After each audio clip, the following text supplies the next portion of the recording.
السلام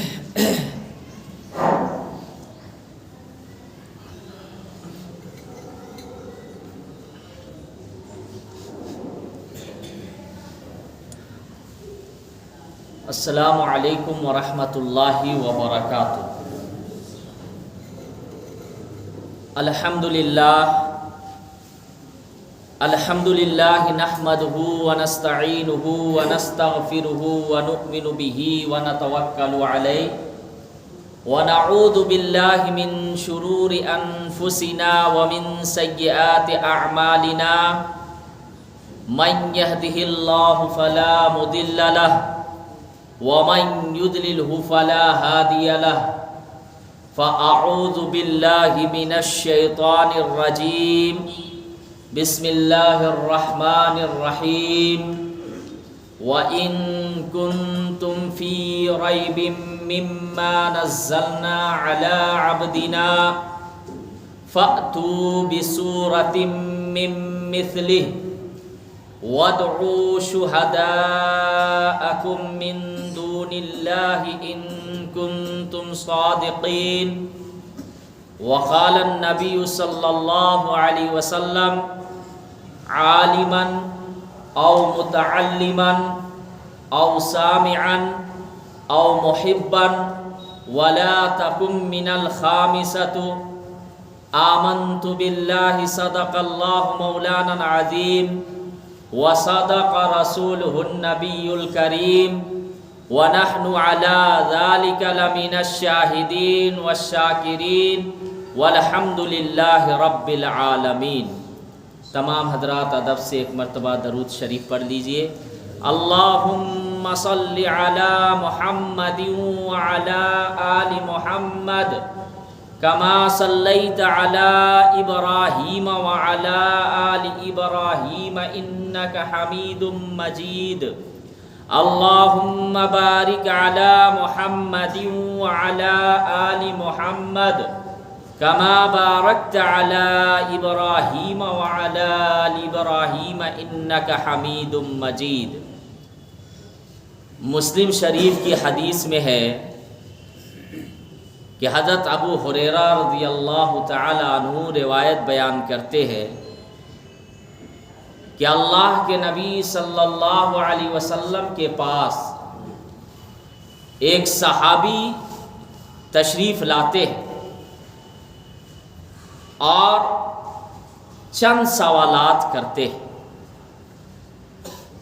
اللہ کے نبی صلی اللہ علیہ وسلم کے جو جوابات ہیں وہ میں آپ حضرات کو سنانا چاہتا ہوں۔ اللہ کے نبی صلی اللہ علیہ وسلم نے ارشاد فرمایا، صحابہ کرام بھی سامنے موجود تھے، کہ اگر کوئی مومن دوسرے مومن کی مصیبت کو دور کر دیتا ہے، اللہ تعالی دنیا اور آخرت میں اس کی مصیبت کو، اس کی پریشانیوں کو دور کر دے، دنیا میں بھی اور آخرت میں بھی۔ اللہ کے نبی صلی اللہ علیہ وسلم نے کیا ارشاد فرمایا کہ اگر کوئی مومن دوسرے مومن کے پریشانیوں کو دور کر دیتا ہے، تکلیفوں کو دور کر دیتا ہے، اللہ تعالی دنیا میں بھی اور آخرت میں بھی اس کی پریشانیوں کو دور کر دے گا۔ پریشانی اور تکلیف دور کرنے کا یہ مطلب نہیں کہ کسی کو ہم کروڑ روپیہ خرچ کر دے، کسی کے اوپر پیسہ لٹا دے، اس کا یہ مطلب نہیں ہے۔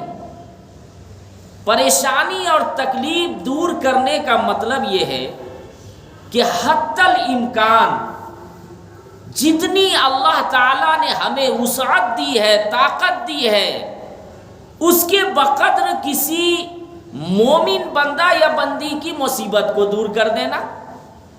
مثال کے طور پر کوئی بیمار ہے، اب اگر وہ غریب گھرانے سے تعلق ہے، علاج نہیں کرا پا رہے ہیں، اور کوئی مالدار ان کے پاس پہنچ گئے تو دعا بھی دینی چاہیے اور دعا کے ساتھ ساتھ ان کی مدد بھی کرنی چاہیے مالی اعتبار سے.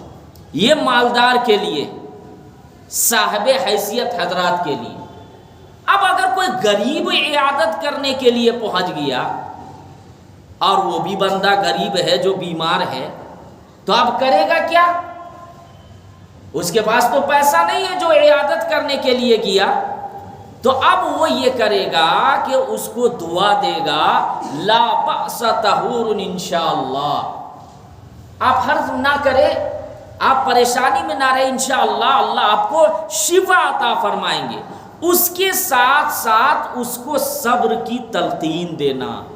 کیا دینا؟ صبر کی تلقین. جب آپ ان کے پاس بیٹھے تو وہ جو بیمار شخص ہے، مریض میں مبتلا ہے، وہ دنیا کی طرف مائل نہ ہو بلکہ ان کا رابطہ اللہ کی طرف جڑ جائے. یہ بھی مصیبت کو دور کرنے کا ہے. ایسا نہیں ہے کہ صرف مالداروں کے لیے ہے کہ وہ مال وہ ان کو دے دیے یہ مصیبت دور ہو جائے. نہیں، آپ وہاں بیٹھے ان کو دعا دیے، ان کو صبر کی تلقین کے لیے کہہ رہے ہیں، یہ بھی ایک طرح سے ہے کہ مومن بندہ کی مصیبت کو دور کرنا. کوئی بندہ ہے عمر دراز ہے، کوئی بوجھ اٹھایا ہوا ہے، ہاتھ میں ہو سر میں ہو. اب کوئی بندہ گیا، ہمدردی. اور ایسے بھی اللہ کے نبی صلی اللہ علیہ وسلم نے ہمیں یہی تعلیم دی ہے کہ آپ لوگوں سے محبت کیجیے. اللہ نے ہمارے نبی کو دنیا میں بھی بھیجا، رحمت بنا کر بھیجا یا نہیں؟ اللہ کے نبی صلی اللہ علیہ وسلم صرف انسانوں سے نہیں بلکہ انسانوں کے ساتھ ساتھ جانوروں سے بھی محبت کرتے تھے، پرندوں سے بھی محبت کرتے تھے، سب کے لیے رحمت بن کر آئے. درخت سے بھی محبت، درختوں سے بھی محبت، جناتوں سے بھی محبت، یہاں تک کہ جانور شکایت لے کر آتے تھے. درخت کو کاٹا جاتا تھا تو درخت روتا تھا. محبت بھی اللہ کے نبی صلی اللہ علیہ وسلم اتنی محبت کیا کرتے تھے. اب کوئی عمر دراز ہے، وہ بوجھ اٹھایا ہوا ہے، کوئی مومن بندہ گیا ان کے بوجھ کو ہلکا کیا کہ آپ مجھے دے دیجئے، میں آپ کے گھر پہنچا دیتا ہوں. یہ بھی ایک کیا ہوا؟ تکلیف دور کرنا.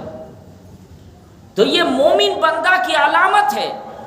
اسی طریقے سے حدیث کے اندر اللہ کے نبی صلی اللہ علیہ وسلم نے ارشاد فرمایا کہ اگر کوئی علم کی تلاش کے لیے نکلتا ہے، علم سے مراد کیا ہے؟ دینی علم.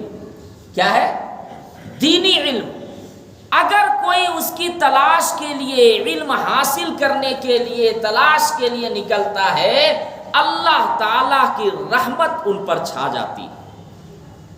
اللہ تعالیٰ کی رحمت ان پر چھا جاتی ہے.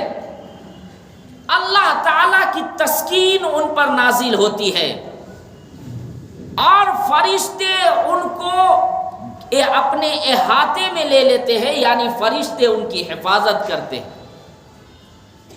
اب جو بچے یا بچیاں مکاتب کے اندر علم حاصل کرنے کے لیے آ رہے ہیں، وہ بھی اسی مصداق میں داخل ہیں کہ ان کے لیے اللہ کی رحمت برس رہی ہے. جو بچے اور بچیاں قرآن اور احادیث کے علم سیکھنے کے لیے مساجد کے اندر جو مکاتب کا نظام ہے وہ آ رہے ہیں اور فرشتے ان کی حفاظت کرتے ہیں، ان کو اپنے احاطے میں لے لیتے ہیں. اور اللہ کے نبی صلی اللہ علیہ وسلم نے یہ بھی ارشاد فرمایا کہ جنت میں جانا ان کے لیے آسان ہو جاتا ہے. یہ مسلم شریف کی حدیث بتا رہا ہوں، کوئی قصہ کہانی نہیں. اللہ کے نبی صلی اللہ علیہ وسلم نے حدیث کے اندر ارشاد فرمایا عالمن، کہ یا تو عالم بن جاؤ. اگر آپ کے گھر میں 4-5 افراد ہیں، کوشش کرے کہ ایک لڑکا کو، یعنی 4 بیٹے ہیں 5 بیٹے ہیں کسی کے، یا 3 بیٹے ہوں، تو ایک بیٹا کو عالم دین بنانے کی کوشش کیجئے، حافظ بنانے کی۔ عالم کا بہت ہی بڑا مقام و مرتبہ ہے۔ تو اللہ کے نبی نے کیا ارشاد فرمایا، عالمن، یا تو آپ عالم بن جاؤ، اگر عالم نہیں بن پائے چلے ٹھیک ہے، کبھی کبھی ایسا ہوتا ہے کہ آدمی نہیں بن پایا، اب کیا کرنا ہے؟ اللہ کے نبی صلی اللہ علیہ وسلم نے فرمایا او متعلمن، اگر آپ عالم نہیں بنے کوئی بات نہیں، علم دین سیکھنے والے بن جائیں، قرآن کو سیکھنے والے بن جائے، احادیث کو سیکھنے والے بن جائے۔ تو اگر آپ عالم نہیں بن پائے تو علم دین سیکھنے والے بن جائیں۔ اللہ کے نبی صلی اللہ علیہ وسلم نے پھر تیسری چیز کیا ارشاد فرمایا، عالمن او متعلمن او سامعن، کہ اگر علم دین سیکھنے والے آپ نہیں بن رہے ہیں تو کم سے کم سننے والے بن جائیں۔ اگر کوئی قرآن و احادیث کی باتیں بتا رہا ہے تو آپ ان کی باتوں کو غور سے سنیں اور عمل کرنے کی کوشش کریں، تو سننے والے بن جائیں۔ اگر یہ بھی نہیں ہے، تیسری چیز بھی آپ نہیں بن پائے، تو اللہ کے نبی صلی اللہ علیہ وسلم نے چوتھی چیز ارشاد فرمایا او محبن، کہ علم دین سیکھنے اور سکھانے والوں سے محبت کرنے والے بن جائیں، محبت کرنے والے بن جائیں۔ جو بیچارے مساجد میں مکاتب کا نظام ہے، بچے بچیاں آ رہے ہیں قرآن اور حدیث سیکھنے کے لیے، مدارس کے اندر جو بچے پڑھ رہے ہیں، آپ ان سے نفرت کرنے والے مت بنیں، آپ ان کو حقارت کی نظروں سے نہ دیکھیں۔ یہ جو بچے چھوٹے چھوٹے بچے ہیں، بچیاں ہیں، جو قرآن کا علم حاصل کر رہے ہیں اور احادیث دین کا علم حاصل کر رہے ہیں، یہ اللہ کے عذاب آنے سے آپ کو بچا رہے ہیں۔ آپ کے محلے میں، آپ کے شہر میں کیا گناہ نہیں ہو رہا؟ قتل عام، خون خرابہ، سود کا کاروبار، شراب کا اڈا، چوری بدکاری، یہ جو چھوٹے چھوٹے بچے مکاتب کے اندر اور یہ جو ہے مدارس کے اندر قرآن کی تلاوت کرتے ہیں، احادیث سیکھتے ہیں، تو جب عذاب آنے والا ہوتا اللہ کہتا نہیں، میں ان کے صدقے میں گنہگاروں کو بچا رہا ہوں۔ یہ جو بچے قرآن کا علم سیکھ رہے ہیں، احادیث کا علم، ان کے ذریعے سے ان گنہگاروں کو بخش رہا ہوں۔ تو اگر آپ تین چیزیں جو میں بتایا وہ نہیں کر پا رہے ہیں تو کیا ہے؟ علم دین سیکھنے اور سکھانے والوں سے محبت کرنے والے بن جائیں۔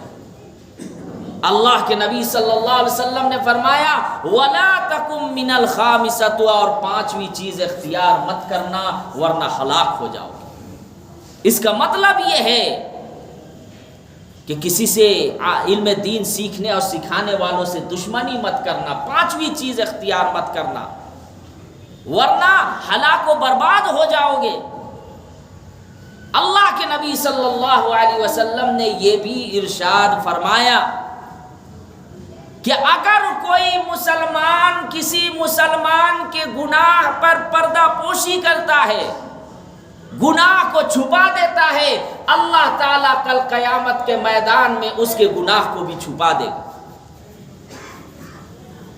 مجھے پتا چلا کہ فلاں بندہ گناہ کر رہا ہے لیکن وہ سر عام نہیں کر رہا، اب ایسا نہیں ہے کہ اس کو چھوڑ دینا ہے، نصیحت کرنی ہے، اس کو آپ کو سمجھانا ہے۔ کوئی انسان ہے، عزت دار ہے، اچھا انسان ہے، اور وہ مجمع میں لوگوں کے درمیان سب لوگ جانتے ہیں کہ یہ ان کا ایک رتبہ ہے، مقام ہے۔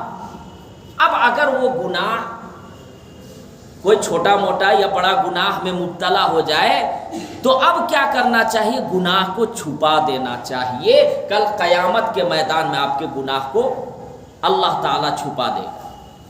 اب اگر کوئی ایسا گناہ کر رہا ہے کہ سب لوگ جان رہے ہیں تو وہ الگ مسئلہ ہے، آپ بتائیں نہ بتائیں وہ تو سب کو معلوم ہے، لیکن کوئی ایسا شخص جن کو باعزت سمجھتے ہیں، عزت دار ہے، ان کا رتبہ اور مقام ہے، اگر ان سے کوئی بھول ایکاک ہو جاتی ہے اس کو بے عزت نہ کرے، اس کے گناہ کو سب کے سامنے نہ کہے کہ یہ گناہ میں مبتلا ہے، اللہ تعالیٰ آپ کے 99 گناہ جو کر رہے ہیں کل قیامت میں کہے گا کہ یہ تم گناہ کر رہے ہیں، دوسرے کے پیچھے تو بہت پڑ رہے تھے کہ وہ ایسا ہے فلاں ایسا ہے، آپ کا عیب اللہ چھپا دیے ہیں، اس کا یہ مطلب نہیں کہ کل قیامت میں آپ کا گناہ نہیں ظاہر ہوگا۔ اس لیے اللہ کے لیے اگر کسی کا گناہ معلوم ہو جائے تو ہمیں کیا کرنا چاہیے؟ چھپا دینا چاہیے۔ کوئی اگر عزت دار ہو، رتبہ والا، مقام والا ہو۔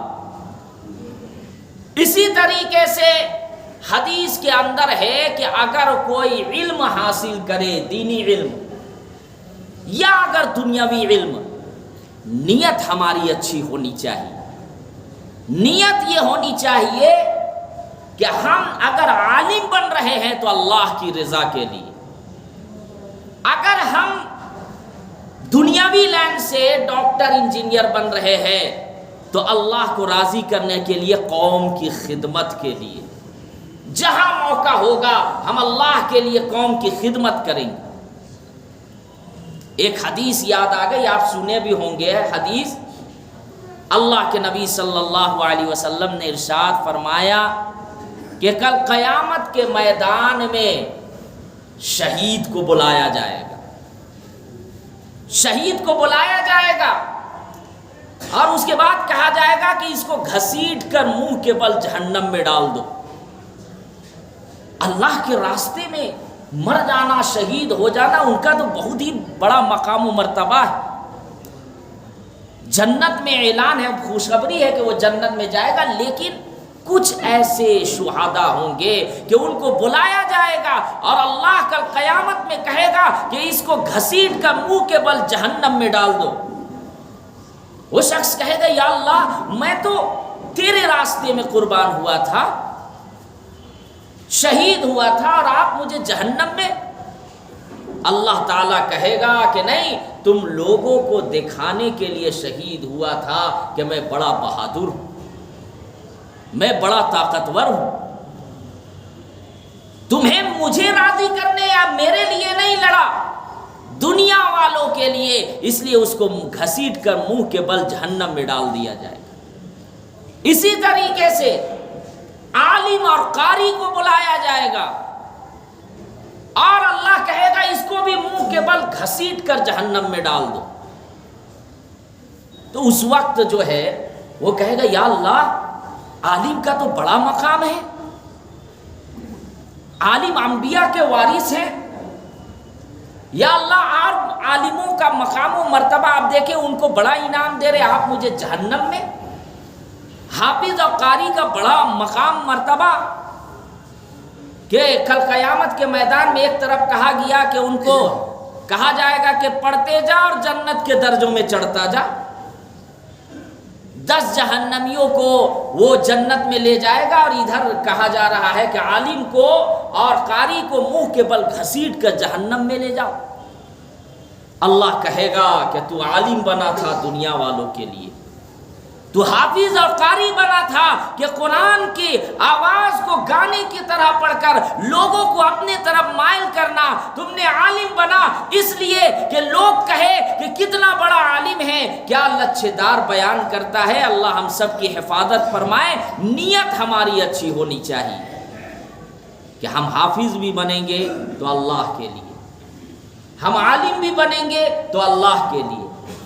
ایک ہے کہ اپنے آپ کو عزت منوانا لوگوں کو کہ مجھے عزت کرو اور اپنی طرف مائل کرنا، یہ گناہ ہے۔ خود بخود عزت ہو جائے کسی عالم حافظ کی وہ الگ بات ہے، لیکن اپنے آپ کو اچھا کہنا، اپنے آپ کو کہنا کہ میں صحیح ہوں، یہ صحیح نہیں ہے۔ تو اسی طریقے سے عالم اور حافظ کو بھی منہ کے بل گھسیٹا جائے گا نیت کے اوپر، نیت اچھی نہیں تھی۔ اسی طریقے سے کل قیامت کے میدان میں سخی لوگوں کو بھی بلایا جائے گا۔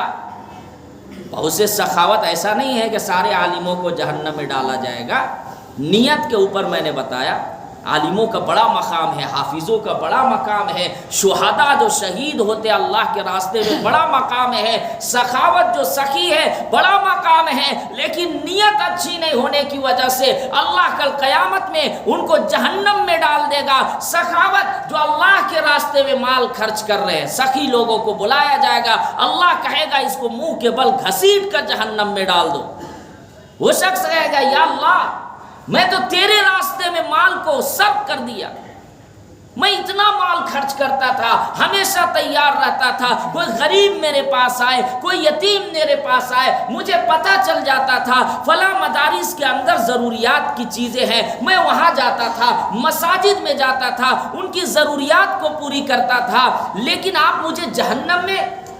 اللہ کہے گا تمہاری نیت اچھی نہیں تھی، تم مال خرچ کرتا تھا لیکن لوگوں کو دکھانے کے لیے کہ لوگ کہے کہ ہاں یہ مدارس کے اندر دیتا ہے، یہ مساجد کے اندر دیتا ہے، یہ یتیموں کا دنیا والوں کو راضی کرنے کے لیے، اپنی عزت کمانے کے لیے دنیا والے تمہاری تعریف کیے، دنیا والے تمہیں کہیں کہ یہ سب سے بڑا سخی ہے، دنیا والے کہیں کہ یہ بہت مال خرچ کرتا ہے اللہ کے راستے میں، لیکن تمہاری نیت اچھی نہیں تھی، تم نے مجھے راضی کرنے کے لیے مال نہیں خرچ کیا، اسے بھی منہ کے بل گھسیٹ کر جہنم میں ڈال دیا جائے۔ اللہ ہم سب کی حفاظت فرمائے۔ اس لیے کوئی بھی ایک بھی چھوٹی نیکی کرے، چھوٹا سا بھی عمل اگر آپ کر رہے ہیں تو صرف اور صرف اللہ کی خوشنودی کے لیے، اللہ کو راضی کرنے کے لیے۔ اگر آپ ایک سجدہ کر رہے ہیں دنیا والوں کو، اگر آپ ایک سجدہ کر رہے ہیں اللہ کو راضی کرنے کے لیے، ان 1000 سجدوں سے بہتر ہے جو کسی دنیا والوں کو، لوگوں کو دکھانے کے لیے کر رہے ہیں۔ اللہ کو یہ پسند نہیں ہے۔ اللہ تعالیٰ مجھے بھی اور تمام لوگوں کو کہنے سننے سے زیادہ عمل کرنے کی توفیق عطا فرمائے۔ وآخر دعوانا ان الحمدللہ رب العالمین، جو حضرات سنت ہے۔